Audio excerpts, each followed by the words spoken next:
Hello everyone, welcome back to my YouTube channel.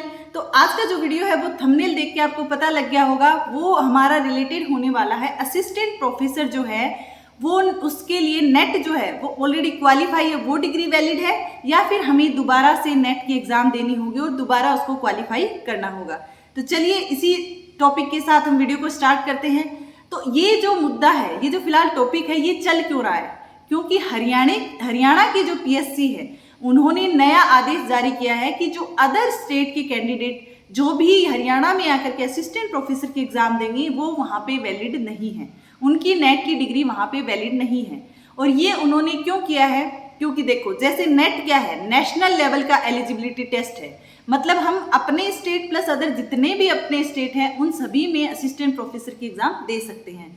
लेकिन हरियाणा ने ये बात वापस से क्यों उठाई है? क्योंकि हम, जैसे मैं ओबीसी से हूँ तो मेरा जो नेट है जो लाइफ साइंस से वो ओबीसी से क्वालिफाई है, कोई एससी से होगा, कोई एसटी से होगा, कोई ईडब्ल्यूएस, अलग अलग कैटेगरी से होते हैं, उनका उन्हीं कैटेगरी के अंदर क्या है, नेट क्वालिफाई होता है।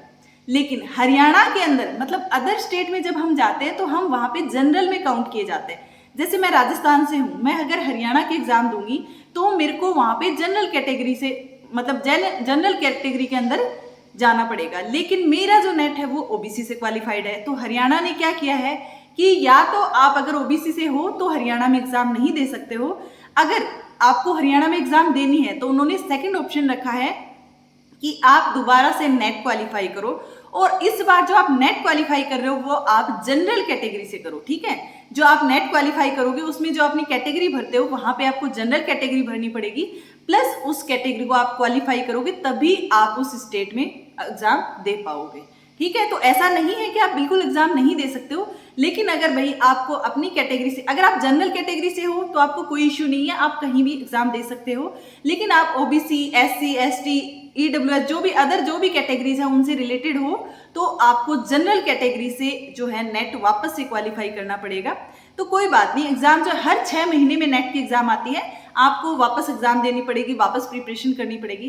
तो उसमें कोई अलग नहीं है, क्योंकि लाइफ साइंस, जैसे मैं लाइफ साइंस की बात करूं तो उसमें क्या है कि हमारा वही टॉपिक आते हैं, असिस्टेंट प्रोफेसर में भी प्लस उसमें भी क्वेश्चन प्रैक्टिस थोड़ी बहुत करके आप क्या कर सकते हो, दोबारा क्वालिफाई कर सकते हो। तो इसमें बिल्कुल घबराने वाली बात नहीं है, बिल्कुल ऐसा नहीं है कि आप अदर स्टेट में एग्जाम नहीं दे सकते हो, बस आपको जनरल से क्वालिफाई करना होगा।